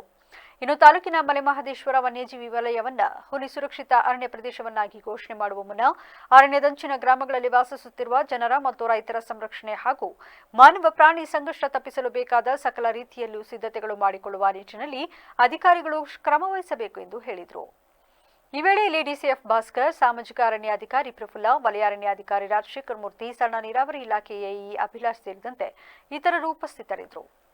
ಜುಲೈ 26ರಂದು ಒಕ್ಕಲಿಗ ಯುವ ಬ್ರಿಗೇಡ್ ವತಿಯಿಂದ ಪ್ರಿಯಪಟ್ಟಣದ ಶ್ರೀ ಡಿ ದೇವರಾಜ್ ಅರಸು ಭವನದಲ್ಲಿ ನಾಡಪ್ರಭು ಕೆಂಪೇಗೌಡರ ಸ್ಮರಣೋತ್ಸವ ಹಾಗೂ ಪ್ರಗತಿಪರ ರೈತರಿಗೆ ನಾಡಪ್ರಭು ಕೆಂಪೇಗೌಡ ಪ್ರಶಸ್ತಿ ಪ್ರದಾನ ಮತ್ತು ಪ್ರತಿಭಾವಂತ ಶಾಲಾ ಮಕ್ಕಳಿಗೆ ಪ್ರತಿಭಾ ಪುರಸ್ಕಾರ ಸಮಾರಂಭವನ್ನು ಏರ್ಪಡಿಸಲಾಗಿದೆ ಎಂದು ತಿಳಿಸಿದರು. ಪಿರಿಯಾಪಟ್ಟಣದಲ್ಲಿಂದು ಸುದ್ದಿಗೋಷ್ಠಿಯನ್ನು ಉದ್ದೇಶಿಸಿ ಮಾತನಾಡಿದ ಅವರು, ಈ ಕಾರ್ಯಕ್ರಮದಲ್ಲಿ ಶ್ರೀ ಡಾಕ್ಟರ್ ನಿಶ್ಚಲಾನಂದನಾಥ ಸ್ವಾಮೀಜಿ, ಡಾಕ್ಟರ್ ಹನುಮಂತನಾಥ ಮಹಾಸ್ವಾಮಿ ದಿವ್ಯ ಸಾನ್ನಿಧ್ಯ ವಹಿಸಲಿದ್ದು, ಮಾಜಿ ಉಪಮುಖ್ಯಮಂತ್ರಿ ಡಾಕ್ಟರ್ CN ಅಶ್ವತ್ಥನಾರಾಯಣ ಕಾರ್ಯಕ್ರಮವನ್ನು ಉದ್ಘಾಟಿಸಲಿದ್ದಾರೆ. ಅಲ್ಲದೆ ಜನಪ್ರತಿನಿಧಿಗಳು ಸೇರಿದಂತೆ ಅನೇಕ ಗಣ್ಯರು ಭಾಗವಹಿಸಲಿದ್ದು, ಸಾರ್ವಜನಿಕರು ಹೆಚ್ಚಿನ ಸಂಖ್ಯೆಯಲ್ಲಿ ಆಗಮಿಸಿ ಕಾರ್ಯಕ್ರಮವನ್ನು ಯಶಸ್ವಿಗೊಳಿಸುವಂತೆ ಮನವಿ ಮಾಡಿದರು. ಮೊರಾರ್ಜಿ ಶಾಲೆ ಅದನ್ನು ಆಯ್ಕೆ ಮಾಡ್ಕೊಂಡಿದ್ದೀವಿ. ಜ್ಯೋತಿ ಗೌರ್ಮೆಂಟ್ ಸ್ಕೂಲ್ ಮತ್ತು ಇನ್ನೊಂದು ಗುಲ್ಮಂದಿ ಇದೆ, ಅಲ್ಲಿ ಕೂಡ ಒಂದು ಶಾಲೆಯನ್ನು ಆಯ್ಕೆ ಮಾಡಿಕೊಂಡು ಅದಕ್ಕೆ ಸಂಬಂಧಪಟ್ಟಂತೆ ಶೈಕ್ಷಣಿಕವಾಗಿ ಸಹಾಯ ಮಾಡುವ ಕೆಲಸವನ್ನು ಮಾಡ್ತೀವಿ. ಇದರ ಮುಂದುವರೆದ ಭಾಗವಾಗಿ ನಾವು ವಿಶ್ವ ಮಹಿಳಾ ದಿನಾಚರಣೆಯನ್ನು ಇದೇ ಪಿರಿಯಾಪಟ್ಟಣದಲ್ಲಿ ಮಾಡಿದ್ವಿ. ಪ್ರಥಮವಾಗಿ ತಾಲೂಕಲ್ಲಿ ಪೌರಕಾರ್ಮಿಕರು ಮತ್ತು ಅಂಗನವಾಡಿ ಕಾರ್ಯಕರ್ತರನ್ನು ಸನ್ಮಾನಿಸುವ ಮೂಲಕ ವಿಶ್ವ ಮಹಿಳಾ ದಿನಾಚರಣೆಯನ್ನು ಅದ್ಭುತವಾಗಿ ನಾವು ಕೆಲಸವನ್ನು ಮಾಡಿದ್ವಿ. ಈ ತಿಂಗಳು 26ನೇ ತಾರೀಕು ದಿನ ಶನಿವಾರ 11:30ಕ್ಕೆ ಒಕ್ಕಲಿಗ ಬ್ರಿಗೇಡ್ ವತಿಯಿಂದ ನಾಡಪ್ರಭು ಕೆಂಪೇಗೌಡರ ಸಂಸ್ಮರಣೋತ್ಸವ ಮತ್ತು ಪ್ರಗತಿಪರ ರೈತರಿಗೆ ನಾಡಪ್ರಭು ಕೆಂಪೇಗೌಡ ಪ್ರಶಸ್ತಿ ಪ್ರದಾನ ಮತ್ತು ತಾಲೂಕಿನ ಪ್ರತಿಭಾವಂತ ಮಕ್ಕಳಿಗೆ ಪ್ರತಿಭಾ ಪುರಸ್ಕಾರ ಕಾರ್ಯಕ್ರಮವನ್ನು ಹಮ್ಮಿಕೊಂಡಿದ್ದೇವೆ. ಕಾರ್ಯಕ್ರಮದ ದಿವ್ಯ ಸಾನ್ನಿಧ್ಯವನ್ನು ವಿಶ್ವ ಒಕ್ಕಲಿಗರ ಮಹಾಸಂಸ್ಥಾನ ಮಟ್ಟದ ಪತ್ರಿಕಾಗೋಷ್ಠಿಯಲ್ಲಿ ನಾಗಣ್ಣಗೌಡ, ಮಲ್ಲೇಶ್, ಮಹದೇವ್, ಹನುಮಂತ ಹಾಜರಿದ್ದರು. ಕೊಪ್ಪಳ ಜಿಲ್ಲೆಯ ಕುಕನೂರು ತಾಲೂಕಿನ ಮಂಗಳೂರ ಗ್ರಾಮದ ಶರಣಪ್ಪ ಗಾಣಿಗೇರ ಅವರ ಜಮೀನಿನಲ್ಲಿ ಕೃಷಿ ಇಲಾಖೆ ವತಿಯಿಂದ ಡ್ರೋನ್ ಮೂಲಕ ನ್ಯಾನೋ ಯೂರಿಯಾ ಸಿಂಪಡಿಸುವ ಕಾರ್ಯಕ್ರಮವನ್ನು ಬುಧವಾರ ಹಮ್ಮಿಕೊಳ್ಳಲಾಗಿತ್ತು. ಕೃಷಿ ಇಲಾಖೆ ಪ್ರಾಥಮಿಕ ಸಹಕಾರ ಸಂಘ ಮತ್ತು ಇಫ್ಕೋ ಸಂಸ್ಥೆಯ ಸಹಭಾಗಿತ್ವದಲ್ಲಿ ಆಯೋಜಿಸಿದ್ದ ಕಾರ್ಯಕ್ರಮಕ್ಕೆ ಜಂಟಿ ಕೃಷಿ ನಿರ್ದೇಶಕರು ಟಿ ರುದ್ರೇಶಪ್ಪ ಚಾಲನೆ ನೀಡಿ ಬಳಿಕ ಮಾತನಾಡಿದ ಅವರು, ನಿಖರ ಮತ್ತು ಉದ್ದೇಶಿತ ನ್ಯಾನೋ ಗೊಬ್ಬರ ಬಳಕೆಯಿಂದ ಪರಿಸರಕ್ಕೆ ಹಾನಿಯಾಗದೆ ಬೆಳೆಗಳಿಗೆ ಸಾರಜನಕದ ಅಗತ್ಯ ಪೂರೈಸಲಿದ್ದು, ನ್ಯಾನೋ ಗೊಬ್ಬರವನ್ನು ಎಲೆಗಳ ಮೇಲೆ ಸಿಂಪಡಣೆ ಮಾಡುವುದರಿಂದ ಪೋಷಕಾಂಶದ ಸದ್ಬಳಕೆಯಾಗಲಿದೆ. ಸಾಮಾನ್ಯ ರಸಗೊಬ್ಬರ ಬಳಕೆಯಿಂದ ಮಣ್ಣು ಮತ್ತು ನೀರಿನ ಮೇಲೆ ಉಂಟಾಗುವ ದುಷ್ಪರಿಣಾಮ ತಡೆಯಲು ಅನುಕೂಲವಾಗಲಿದೆ ಎಂದು ತಿಳಿಸಿದರು. ಈ ಸಂದರ್ಭದಲ್ಲಿ ಕೃಷಿ ಇಲಾಖೆಯ ಸಹಾಯಕ ನಿರ್ದೇಶಕ ಪ್ರಮೋದ್ ಸೇರಿದಂತೆ ಹಲವರು ರೈತರು ಉಪಸ್ಥಿತರಿದ್ದರು. ಭಟ್ಕಳದ ಗ್ರಾಮದೇವಿ ಮಾರಿಕಾಂಬಾ ದೇವಿಯ ಜಾತ್ರಾ ಮಹೋತ್ಸವಕ್ಕೆ ಬುಧವಾರ ಮುಂಜಾನೆ ವಿದ್ಯುಕ್ತವಾಗಿ ಚಾಲನೆ ದೊರೆಯಿತು. ಜಾತ್ರಾ ಮಹೋತ್ಸವಕ್ಕೆ ಸಾವಿರಾರು ಜನರು ಉತ್ತರ ಕನ್ನಡ ಜಿಲ್ಲೆ ಹಾಗೂ ಹೊರ ಜಿಲ್ಲೆಯಿಂದಲೂ ಬಂದು ದೇವಿಯ ದರ್ಶನ ಪಡೆಯುತ್ತಿದ್ದು 2 ದಿನಗಳ ಕಾಲ ದೇವಿಯ ಸಾನ್ನಿಧ್ಯದಲ್ಲಿ ಹಲವಾರು ಸೇವೆಗಳು ನಡೆಯಲಿದೆ. ಪ್ರಥಮ ದಿನ ಗ್ರಾಮೀಣ ಭಾಗ ಹಾಗೂ 2ನೇ ದಿನ ನಗರ ಭಾಗದವರು ಹಬ್ಬ ಮಾಡುವುದು ವಾಡಿಕೆಯಿಂದ ನಡೆದುಕೊಂಡು ಬಂದಿದೆ. ಇನ್ನು ಜಾತ್ರೆಯ ಪ್ರಯುಕ್ತ ಪೊಲೀಸ್ ಇಲಾಖೆಯಿಂದ ಬಿಗಿ ಬಂದೋಬಸ್ತ್ ಕಲ್ಪಿಸಲಾಗಿದೆ. ಕೆಲವರು ಹೊರಗಡೆ ಕೋಳಿನೂ ಕೊಯ್ತಾರೆ, ಟೊಪ್ಪಿ ಹಾಕ್ತಾರೆ, ಕಣ್ಣು ಹಾಕ್ತಾರೆ. ಟೊಪ್ಪಿ ಅಂದರೆ ಅಮ್ಮನೆ ಒಂದು ಸ್ಪೆಷಲ್ ಟೊಪ್ಪಿ ಮಾಡ್ತಾರೆ, ಟೊಪ್ಪಿ ಮಾಡಿ ಹಾಕ್ತಾರೆ. ಎಲ್ಲ ಸೇವೆಗಳು ನಡೀತವೆ. ಪೇಂಟ್ ಸೇವೆ ನಡೀತದೆ. ಅಮ್ಮನಿಗೆ ಕೈ ನೋಡಿದ್ದಾರೆ, ಕಾಲು ನೋಡಿದ್ದಾರೆ, ಎಲ್ಲ ನೋವಾದರೆ ಅವ್ರು ಬಂದು ಅಮ್ಮನಿಗೆ ಪೇಂಟ್ ಮಾಡ್ತಾರೆ. ಪೂಜೆ ಮಾಡೋದು ನಾವೇ ಇಲ್ಲಿ. ನರೇಗಾ ಯೋಜನೆಗಳನ್ನು ರೈತರು ಸದುಪಯೋಗಪಡಿಸಿಕೊಳ್ಳಬೇಕೆಂದು ಪಿಡಿಒ ಯುವರಾಜ್ ತಿಳಿಸಿದರು. ಗುಬ್ಬಿ ತಾಲೂಕಿನ ನಲ್ಲೂರು ಗ್ರಾಮ ಪಂಚಾಯಿತಿಯಲ್ಲಿ ಹಮ್ಮಿಕೊಂಡಿದ್ದ ಸಾಮಾಜಿಕ ಲೆಕ್ಕ ಪರಿಶೋಧನಾ ಗ್ರಾಮ ಸಭೆಯನ್ನು ಉದ್ಘಾಟಿಸಿ ಮಾತನಾಡಿದ ಅವರು, ಗ್ರಾಮ ಪಂಚಾಯಿತಿಯಲ್ಲಿ ಸಾಕಷ್ಟು ಸೌಲಭ್ಯಗಳು ಸಿಗುತ್ತಿದ್ದು ರೈತರು ಅರ್ಜಿ ಕೊಟ್ಟು ನರೇಗಾ ಯೋಜನೆಗಳ ಸದುಪಯೋಗಪಡಿಸಿಕೊಳ್ಳಬೇಕೆಂದು ತಿಳಿಸಿದರು. ಈ ಸಂದರ್ಭದಲ್ಲಿ ಗ್ರಾಮ ಪಂಚಾಯಿತಿ ಅಧ್ಯಕ್ಷೆ ಜಯಮ್ಮ, ಮೈಲಾರಪ್ಪ, ಬಿಡಿ ರಾಜಣ್ಣ, ಗಂಗಣ್ಣ, ಹೊನ್ನಪ್ಪ, ನೇತ್ರಾವತಿ ಸೇರಿದಂತೆ ಗ್ರಾಮಸ್ಥರು ಭಾಗವಹಿಸಿದರು. ಹೌಸಿಂಗ್ ಇಲ್ದರಿಗೆ ಒಂದು ಗ್ರಾಂಟ್ ಕೊಡ್ತೀವಿ, ಅದು ಕಂಟಿನ್ಯೂಸ್ ಆಗಿ ನಿಮಗೆ ಒಂದು ಅರ್ಜಿ ಸಲ್ಲಿಸ್ತಿದ್ದೀರಾ, ನಾವು ಬಂದು ಸ್ಥಳ ಪರಿಶೀಲನೆ ಮಾಡಿ ನಿಮ್ಮ ನಿವೇಶನದಲ್ಲಿ GPS ಮಾಡ್ತೀವಿ. ಅದಾದ ನಂತರ 4 ಹಂತಗಳಲ್ಲಿ ನಿಮಗೆ ವಸತಿ ಯೋಜನೆ ಅಡಿ ಸಹಾಯಧನ ಬರುತ್ತೆ. ಅದಕ್ಕೆ ಹಣವನ್ನು ಹೊಂದಿಸ್ಕೊಂಡು ನೀವು ಮನೆ ಕಟ್ಕೊಳ್ತೀರಾ. ಅದು ಒಂದು ಸ್ಕೀಮ್, ಅದು ರೆಗ್ಯುಲರ್ ಇರ್ತದೆ, ಏನು ಒಂದೇ ಅಂತ ಇಲ್ಲ, ಪ್ರತಿ ವರ್ಷ ಕಂಟಿನ್ಯೂ ಇರುತ್ತೆ. ಅದು ನಿಮಗೆಲ್ಲ ಗೊತ್ತು. ಅದ್ರ ಉಪಯೋಗ ಸಾಕಷ್ಟು ಜನ ಪಡ್ಕೊಂಡಿದ್ದೀರಾ. ಇನ್ನೂ ಕೆಲವು ಈ ಬ್ಯಾಚಲ್ಲಿ ಕೊಟ್ಟಿದ್ದಾರೆ, ಅದು ಅನುಮೋದನೆ ಹಂತದಲ್ಲಿ ಇದೆ. ಉಳಿದಂತೆ ಇವಾಗ ನಿವೇಶನ ಇದ್ರೆ ನಾವು ಮನೆ ಕಟ್ಕೊಂತೀವಿ, ನಿವೇಶನ ಇಲ್ದಿದ್ರಲ್ಲಿ ಮನೆ ಕಟ್ಕೊಂತೀರಾ. ಹಾಗಾಗಿ ಕಲ್ಲುಗುಡಿ ಗ್ರಾಮದಲ್ಲಿ ಮಾನ್ಯ ಜಿಲ್ಲಾಧಿಕಾರಿಗಳ ಈಗ ಮತ್ತೊಮ್ಮೆ ಹೆಡ್ಲೈನ್ಸ್. ಕಾಂಗ್ರೆಸ್ ಸರ್ಕಾರ ಅಧಿಕಾರಕ್ಕೆ ಬಂದ ನಂತರ ಜಿಲ್ಲೆಯಲ್ಲಿ ಅಭಿವೃದ್ಧಿ ಶೂನ್ಯ, ಮಹಾನಗರ ಪಾಲಿಕೆಯಾಗಿ ಮೇಲ್ದರ್ಜೆಗೇರಿಸಿ ಕಾಸು ಕೊಡಲು ಚೌಕಾಸಿ, ರಾಜ್ಯ ಸರ್ಕಾರದ ವಿರುದ್ಧ ಏಕಾಂಗಿ ಹೋರಾಟ ಮಾಡುವುದಾಗಿ ಶಾಸಕ ಸ್ವರೂಪ್ ಪ್ರಕಾಶ್ ಎಚ್ಚರಿಕೆ. ಇದು ಪ್ರಜಾಪ್ರಭುತ್ವ ರಾಷ್ಟ್ರ, ಯಾರನ್ನು ಒಕ್ಕಲೆಬ್ಬಿಸಲು ಸಾಧ್ಯವಿಲ್ಲ, ಸೆಕ್ಷನ್ 4 ಕಾನೂನಿಗೆ ಯಾರು ಹೆದರುವ ಅವಶ್ಯಕತೆ ಇಲ್ಲ, ಶಾಸಕ ಸಿಮೆಂಟ್ ಮಂಜು ಹೇಳಿಕೆ. ಎಟಿಎಂ ಬೂತ್ನಲ್ಲಿ ಮಹಿಳೆಗೆ ದೋಖಾ, ಹಣ ಬಿಡಿಸಿಕೊಡುವುದಾಗಿ ಹೇಳಿ ಅಪರಿಚಿತ ವ್ಯಕ್ತಿಯಿಂದ ಕಾರ್ಡ್ ಎಕ್ಸ್ಚೇಂಜ್, ಖಾತೆಯಲ್ಲಿ ಮಹಿಳೆಯ ಮನಿ ಖಾಲಿ, ಹಣ ಡ್ರಾ ಮಾಡಿ ಕಳ್ಳ ಫುಲ್ ಜಾಲಿ. ಇದಾಗಿತ್ತು ಇಲ್ಲಿವರೆಗಿನ ನ್ಯೂಸ್ ಅಪ್ಡೇಟ್ಸ್. ನಿರಂತರ ಸುದ್ದಿಗಾಗಿ ನೋಡ್ತಾ ಇರಿ BBC ನ್ಯೂಸ್. ಇದು ಜನರ ಧ್ವನಿ, ಸತ್ಯದ ಕಡೆ ನಮ್ಮ ನಡೆ.